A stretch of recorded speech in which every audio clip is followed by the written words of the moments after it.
There's a point in your career where something weird happens. You're still getting better, still delivering more, still fixing more problems than most people around you. And yet, you stop moving forward. And nobody can ever explain why in a way that actually makes sense. So let me ask you something very direct. If your name came up in a promotion meeting today, what would you actually be known for? Not your workload, not your effort. What are you known for when you're not in the room? Because if that question makes you pause, that's where this starts. Let me make something clear before we go anywhere. This is not about working harder. You do that enough. I know because I was that person. Big Four audit, 7 years. And for a long time, I believed something simple. Surely, if I just keep working harder, it will continue to get me promoted. And for a while, it does. And that's the trap. Because hard work does get you noticed early in your career. It just stops being the thing that gets you promoted later. And nobody tells you when that switch happens. There's no email that says, oh, by the way, the rules have changed. You just turn up to the office one day and think, why isn't this landing like it used to? I call this the role switch. It's the moment where the things that used to get you promoted stops being the things that get you promoted again. At the start of your career, it's simple. You do the work gets checked, you move forward. It's basically a mark scheme. But at that next level, it changes. It's not just now your work that's judged directly, but you, to a much larger extent than before, are being judged by others around you. You start being interpreted more by other people.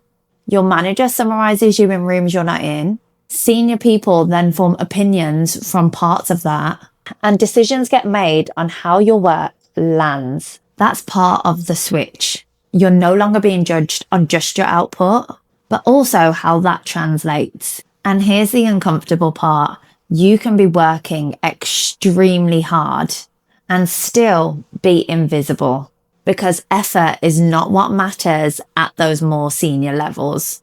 You've probably seen this already. Someone less technically strong gets pulled onto a visibility project. Someone gets given exposure opportunities that don't match their output.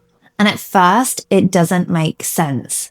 But the moment you start understanding that the system has changed, what matters now is not just what you do, but what gets repeated about you in rooms you're not in. So if hard work isn't the issue, what is?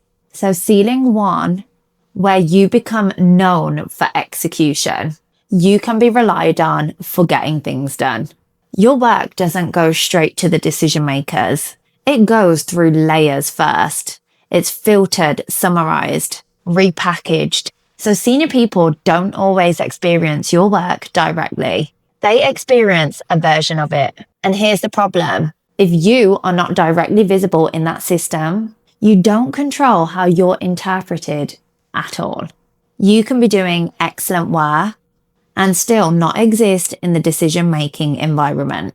Because at senior levels, promotion is not just about performance. A huge part is about exposure in the right rooms. And if you're not present in those right rooms consistently, you leave your whole career up to those layers. And your reputation ends up living through other people.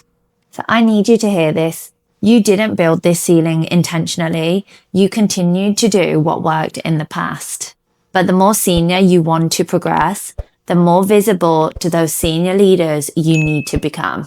I'm Jag Dhaliwal. Let's keep getting into the subtext, and I'll see you next week.